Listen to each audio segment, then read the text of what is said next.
let's put it this way: is a sustenance of the status quo that has been characterized by imperfections in our electoral management system, which is not a true reflection of the people's will.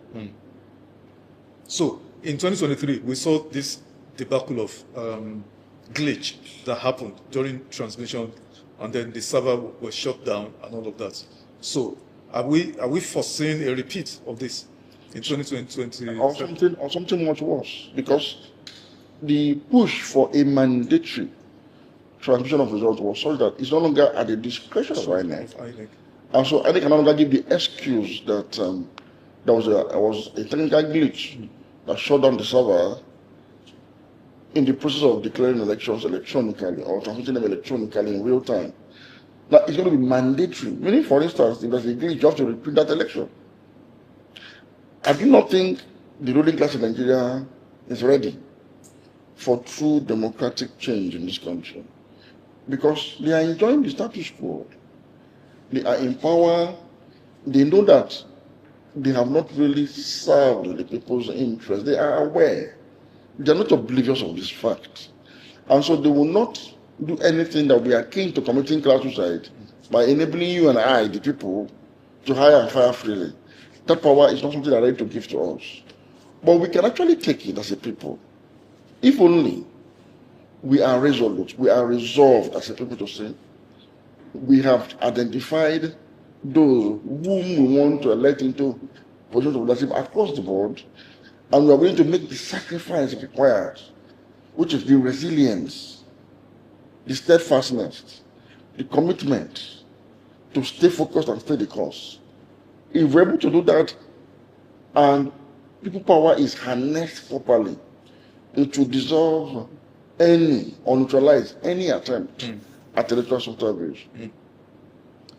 In procurement processes, for those who want to, who wanted to carry out the bazaar of contracting and procurement of some of these things, for me that was a major motivation. Nothing more than that. Look, I keep saying this. In a community of human beings, there's a difference between a human being and an animal. You don't need too much of technology to conduct a free and fair election. As a human being, if you are standing for election, you should not accept a single drop of vote into your ballot box if you did not earn it. As a human being, ordinarily, if you stand for an election and 5 people voted for you genuinely, and somebody decides to add 1 vote to make it 6, as a human being, you are supposed to reject it. Meaning you don't even accept such things in your own favor, let alone perpetrating it. I've always argued that the problem with Nigeria is not electoral reforms or electoral laws. It is the fact that integrity of the system is lacking at whatever level. And rather than working on the integrity of the system, the integrity of the participants, the integrity of the processes, we resorted to the long arm of the law. Even if these guys had decided to include mandatory transmission of results in real time, electronic transmission of results, be rest assured that somebody somewhere would have also studied the same law to undermine it at a level that will marvel you, that will take you by surprise on election day. We've seen this happen over and over again. We've seen how card readers were undermined because of the loophole of incident forms. We saw it. The same thing with the beavers and other processes. So for me, let's stop spending money on all of these processes. All of these procurements of technology is no longer necessary.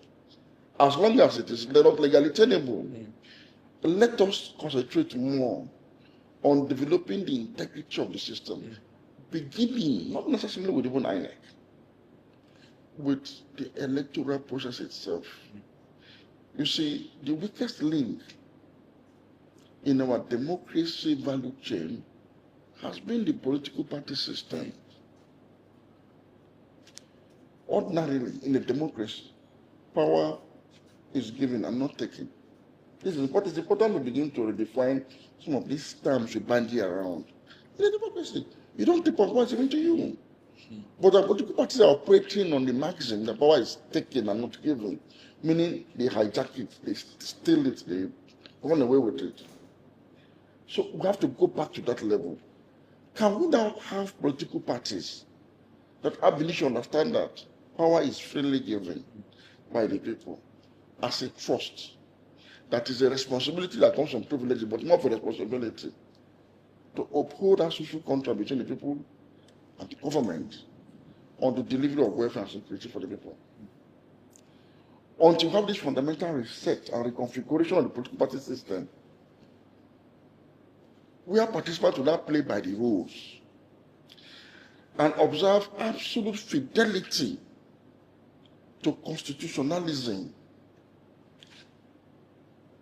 The players will keep corrupting the system, as the same players are the ones that are appointing authorities of the electoral body and even in the judiciary. This corrupt cycle of electoral processes that has characterized our democracy since 1999 will remain a revolving door without an end.